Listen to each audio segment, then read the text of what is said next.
Spain were by far the better team. They proved again today that they are the best team in the world.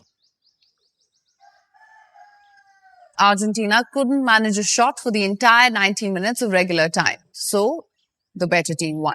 Leandro Paredes grabbed a man by the throat, not a rival in a street fight, not a stranger in a bar, a newly crowned world champion, on the pitch of a World Cup final, with confetti still in the cannon, with Lionel Messi sobbing 30 yards away. Goodness me, that was embarrassing from the defending champions, wasn't it? Clearly, were an utter shambles or disgusting, disgraceful. It was a disgusting performance. The trophy had not even been lifted yet, and now FIFA has a formal investigation on its hands, a disciplinary prosecutor sharpening his pencil, and a dossier on Argentina that keeps getting thicker by the hour. Throat grabs, punches. No, they're not interested in football. They just want to do anything else apart from win a football match. They'll just do it by fair means or foul. They'll kick, they'll punch, they'll drag, they'll dive, they'll do anything.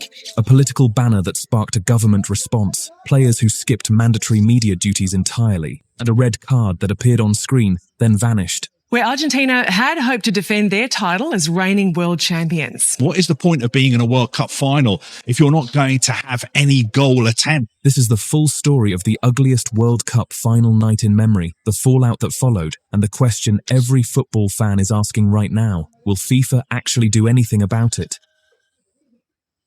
The night that broke everything, the final itself. Let's set the scene, because the brawl did not happen in a vacuum. It was the rotten fruit of a tournament-long strategy. Spain won, Argentina 0 after extra time. Ferran Torres struck in the 105th minute and Spain held on, while Argentina failed to register a single shot attempt in the initial 90 minutes and were thoroughly outplayed by the victors. The stat sheet is extraordinary. Argentina goalkeeper Emiliano Martinez set a historic World Cup record with 11 saves, which tells you everything you need to know. Your goalkeeper sets a final record and you still lose 1-0. That is not a defeat. That is a siege. Argentina did not attempt to play football. They attempted to stop Spain from playing football, and for 105 minutes, a heroic goalkeeper and some creative fouling kept them alive. The game produced nearly 50 fouls in total. Yellow cards were scattered like confetti, and then came the moment that ended Argentina's night in 90 minutes instead of 120. Enzo Fernandez was sent off for a second booking after clattering into Spain's Pau Cubarsí in the closing stages of normal time. Wow. Fernandez was shown 2 yellow cards in the space of 11 minutes. Brainless, completely brainless. Argentina, a team already losing every measurable battle, chose to also lose a player, and Enzo became the 3rd Argentine player ever sent off in a World Cup final. It is practically a tradition at this point, and now Enzo has broken his silence. He insists Argentina represented themselves in the best possible way at the World Cup, despite the red card and a host of ugly incidents in their controversial campaign. He posted about heartbreak and honor, about wearing the jersey, about pride. 0 reference to the dismissal that helped sink his team. 0. Convenient, right? Leandro Paredes and the throat grab heard around the world. Here is where the night went from ugly to historic. The final whistle blew. Spain's players sprinted toward each other, and that was apparently unacceptable to Nahuel Molina. Spain's Mikel Oyarzabal and Rodri sprinted past Molina after the final whistle, and Molina appeared to swing at Rodri, leading the Spain captain to stop in his tracks and approach the Argentina defender while shouting. Molina then squared up to Rodri and bumped him in the chest, which was the flashpoint that triggered Eric Garcia to step in. And that is when Leandro Paredes arrived. The Boca Juniors midfielder raced into the confrontation and put his hand to the throat of Spain's Garcia, leaving the Barcelona defender floored by the force of the impact. It did not stop there. Paredes and Thiago Almada then wrestled Spain midfielder Gavi to the ground. The clash sparked a further scuffle between players from both sides, including substitutes and coaching staff. Scaloni, to his credit, was seen sprinting around the pitch frantically trying to pull his own players apart. Over on the side, Nicolas Otamendi launched a furious tirade at Rodri over comments made by Spain's Aymeric Laporte in the pre-match build-up. "You were crying all week," Otamendi reportedly told him.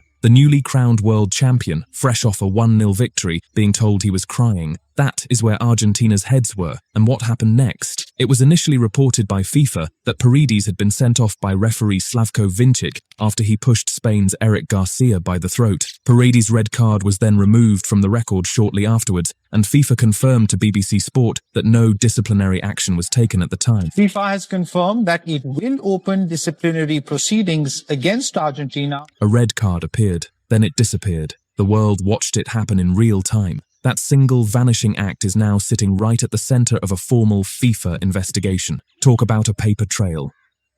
Roberto Ayala, the moment that made it worse.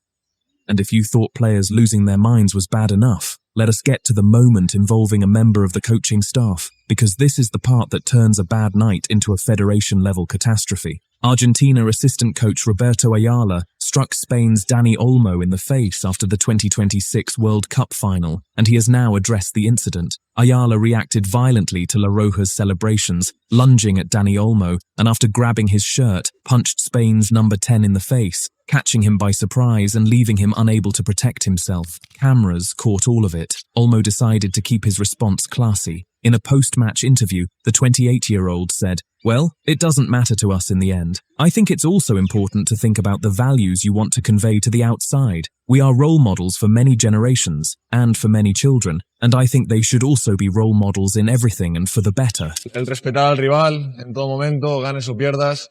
Yo creo que somos un ejemplo para las nuevas generaciones. Dignified, absolutely dignified. Compare that to the man who swung at him. Ayala did eventually break his silence. Speaking on Valencia Capital Radio, Ayala said, "I saw there was a tussle in the middle of the field, and we tried to look out for our players. I take full responsibility for my actions. My intention was to separate the players and nothing else. Sometimes things happen, and you have 1,000 pulses in your body, but it's not an excuse, and the role I have is very important. I shouldn't have done that no matter what I received." He has since promised to apologize to Olmo in person. But here is the thing, an assistant coach punching an opposition player at the World Cup final is not a flashpoint of passion. It is a federal-level disciplinary incident. And if the footage is verified, and FIFA concludes that Ayala physically assaulted Olmo, the governing body could open disciplinary proceedings against the former Argentina defender.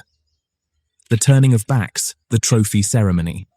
And if you think the night ended with the brawl, you are not watching closely enough, because what came after the punches might actually have been worse. After collecting their silver medals from FIFA boss Gianni Infantino and US President Donald Trump on the stage, Argentina turned their backs and refused to watch Spain accept their medals and lift the trophy in victory. When the time came for Spain to collect their gold medals, the Argentina players appeared to move to the other side of the pitch and stood with their backs to the Spanish team in what has been branded an absolutely shocking display of disrespect. Gold confetti filling the air, 80,000 people watching, the whole world on television, and Argentina had their backs turned. Scaloni, through floods of tears at his press conference, insisted his players had shown that they know how to lose. It was a strange thing to say about a night that featured a red card for reckless petulance, a brawl involving players and coaching staff, a coach punching a player, and a snubbed trophy ceremony. Alan Shearer said simply, "He went for them. There is no place or space for that. We know how much it means to them, and we know how much it hurts to lose, but there is a way to lose. Too many times we have seen that from Argentina," and Gary Neville called it a disgrace on ITV, openly wondering why referees kept letting Argentina cross the line throughout the tournament. The unanimous verdict from the football world was brutal, and it was consistent. One team made the final about themselves and their grievances. The other made it about a country. Football decided which approach wins.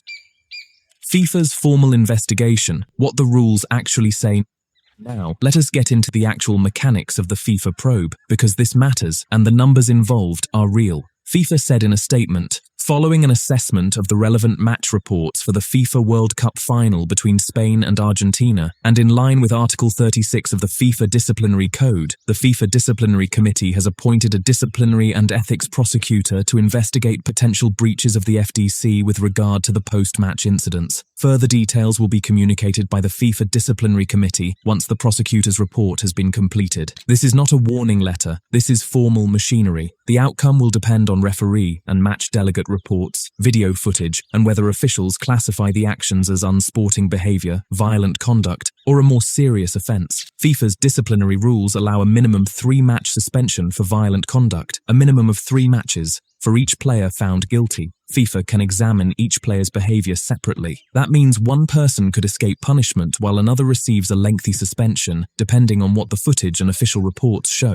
And the footage is absolutely damning. The inquiry will establish whether the behavior of Argentina's players and staff violated Article 13 of FIFA's disciplinary code, which covers offensive conduct and fair play principles. By appointing a disciplinary and ethics prosecutor